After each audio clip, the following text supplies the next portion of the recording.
Welcome, we're back with another question from Facebook. This one says, Vin, what's the best strategy for building rapport? It's incredibly important to have your words reflect what the client believes and to adapt your process to them. How do you do it? Yeah, okay, I think maybe there's a couple different things that come up for me when I consider this question. So if you're thinking like I need to get better rapport with clients and that's why I'm not creating breakthroughs quickly, and to the extent I sharpen my ability to create rapport more rapidly, I'll be able to have success faster.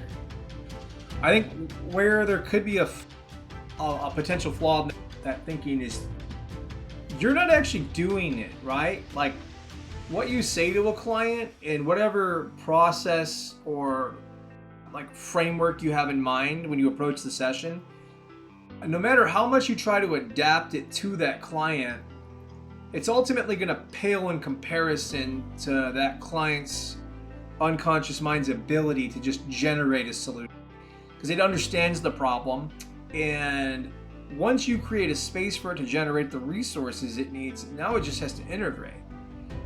If they're paying you money and they've watched some content, my process, we have a strategy call, we've already chatted for a little bit. That's already, it's just not in my mind at all. You care about people, they know you care about them, they trust you enough to pay you. Like, I wouldn't see a need to enhance that anymore. And really, we're focused on communicating with that person's unconscious mind anyway. So their conscious mind, the majority of what they're telling you is just a conscious conclusion. It could be accurate, it could be spot on, but that's highly unlikely. So the type of communicating I'm doing with that person, I'm not even thinking about that stuff.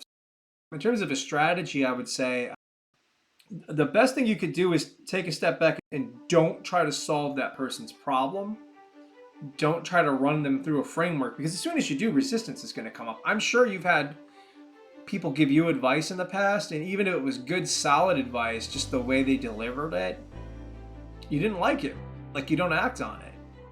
And we've all done it before. We've been the advice givers where we're like, if my friend would just take my advice, they would be so much better off, but they won't do it, right?